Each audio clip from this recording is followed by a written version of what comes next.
Hi folks, you're with Tacitus today at your Pushback channel. Thank you for joining this live chat. In this live stream, I'd like to talk about people who have committed various crimes, such as election rigging, registering dead people to vote, that sort of stuff, and witness tampering, evidence tampering, jury tampering, conspiracy to pervert the course of justice, activist judges who are ruling in ways that are fully consistent with their activism and not with the law. Just looking at that, now some of these people, nowhere near as many as should be, but some of these people actually get caught and get convicted and do jail time. Now, for these crimes, if the penalties are say 10 years is the maximum penalty and 1 year is the minimum penalty, then these people tend to be getting the minimum penalty and then are getting off in say serving maybe even a few months in a very low security prison farm type situation and getting released on good behaviour and so on. And then, but shortly after coming out from prison, they are suddenly given these very high-paying jobs. Just suddenly, they're, even though they have no expertise or qualifications for it, they're being richly rewarded.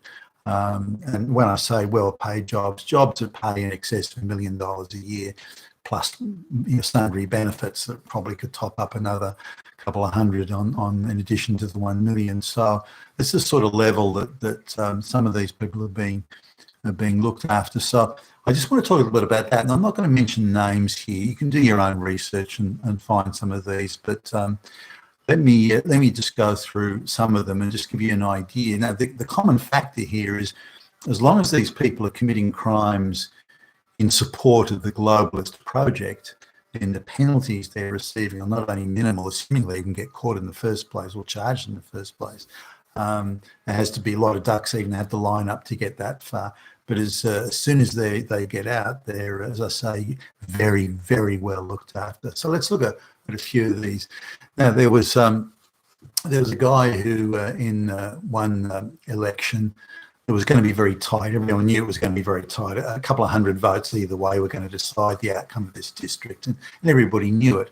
So one political party got one of their operatives, who wasn't a particularly senior operative, but part of the administration, got him to go out and register dead people to vote. He registered, I think, around 600 dead people to vote, and then their votes were manufactured and sent in, and that political party won that particular electoral district. They didn't overall win the election. They missed out just by a very small margin.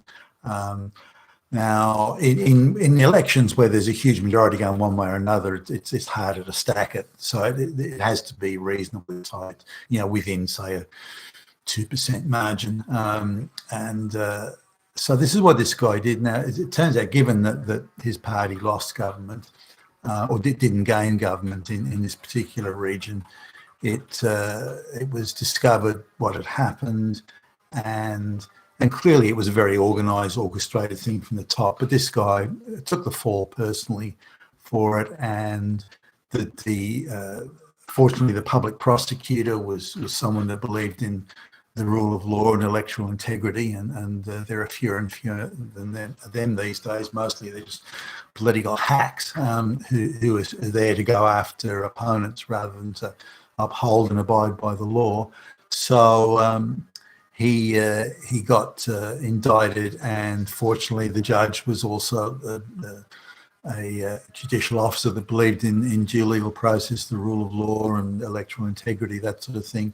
But the guy got a pretty minimal sentence nonetheless, and probably, I don't know, about 10% of what the maximum could have been, and was sent to a very low security prison. So it was soft time, and then after a few months, he was released due to alleged good behaviour. Now, he's a white-collar, criminal in this sense. I doubt he was a goon running around shooting people or something like that. So the good behaviour thing, I guess, is plausible, but but he received the maximum sort of allowance you could for good behaviour, which got him out much earlier than I think almost anyone else would get. But nonetheless, so he's out. Now, he is a convicted criminal of electoral fraud. It's a serious offence.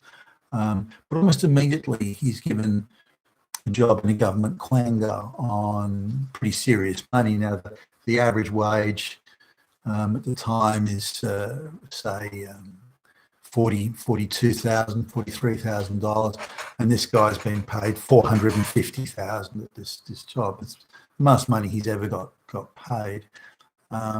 While he was in prison, his wife was hired as a very well-paid consultant as well, which is remarkable given that she sort of had never really worked and certainly had no expertise in the area where she was hired as this very well-paid consultant. So as soon as he gets out, then the consultancy ends, and so he gets this very well-paid job. Now, on top of that, very generous, if not lavish, travel benefits, going overseas to exotic locations, shopping trips to Paris, all that sort of stuff. So he gets that, and then he's hired by a large multinational financial services company business, and he's paid well over $1 million a year into that. And so when you look at his earnings after coming out from prison there over what's getting on for about 10 years now, his earnings are close to probably $8 million, say, over that time. And that also involves things like soft loans to buy real estate, which is flipped, and where unusually well cashed up offshore investors come and buy the property for above market price. So all these sort of things are going as well. So the guy's done very, very well. Before that, he was really just a clerk, a functionary.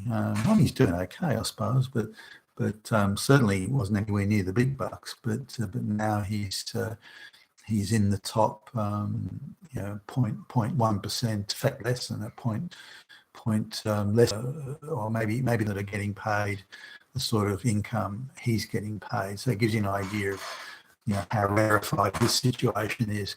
So it's really no penalty at all out of the fraud, electoral fraud that he committed. So there seems to be no penalty there. You'd think there would be a serious penalty. You think political parties and those affiliated with political parties or that need the goodwill of political parties wouldn't touch him, wouldn't go anywhere near it. Far from it. He's a major shaker mover in that sort of space, and again doing very well. Now here's another guy. He's like a district attorney, sort of public prosecutors type department, and he's indicted a few white guys for a crime, and it's got everything in there. It's got class, it's got race, it's got sex, it's got this, it's got so it's got all the stuff that drives the media into a frenzy. But he's got in his possession critical evidence that shows that these white people aren't guilty. So they are not guilty of the crime, not guilty of anything, in fact. But he hides that evidence. He doesn't even let on that he's got it, even though the lawyers representing the white people have asked for discovery, which is the evidence that this DA wants to rely on to prosecute these white people. So he can't just turn up in court and ambush people. The rules of evidence say that you have to say, well, this is what I've got. So this allows the other side to test the evidence, to examine it, and to prepare rebuttal evidence. So that's how it works. That's the justice system. And so there was a very dogged sort of private investigator that was hired by the white folks to do the hard work there. That was probably the only reason that this came out. But this district attorney, you'd think he'd be disbarred, indicted, charged, get thrown in prison. You think it'd be the end of his life, but in fact it wasn't. He was in prison, I think, just for a few days, and then was disbarred only in that region. But then was hired as a very well paid consultant in another region. By the political party which he was affiliated, that's very much on board with the globalization project, and they really want this idea of glaring headlines and white male scalps to wave around. So he ends up again doing very very well for himself. Now there's various others. He's a woman who was a politician who's engaged in some very corrupt dealings, paying money out to various NGO foundations and things like that. And she basically is quietly asked to leave politics. She's not charged, so she gets out of it, is immediately hired in very well-paying jobs amongst collections of NGOs, and lots of travel, lots of money, lots of glory, and so on. And even today is supposed to be some major authority on women's issues. But just looking at, there's a few others that I looked at as well, where there have been indictments and a small amount of prison time and so on. But the penalties, apart from being minimal, and they're absolute minimal, they're also, when these people come out, they're also very, very well looked after. And the media could make a big story out of this. Hey, look at this criminal and getting well looked after. This sounds a bit on the nose, but no, they're not. It's not covered by the media. It's barely touched, and these people go on leading very, very lucrative lives, being very, very well paid, richly rewarded, even though these crimes are, in my view, at least quite serious. Now, let's look at the other side of it, where people who are against or question the globalist project, their crimes may be the crime itself may be minimal if you'd even call it a crime. Maybe they just embarrassed the wrong people. Maybe they just annoyed people who had the power to strike at them. But they're paying a much higher price. The courts are being, activist judges are being put in there, activist district attorneys. They're really going after these people and really giving them a hard time. And if not bankrupting them, putting them in prison for long periods of time. And they're not getting looked after.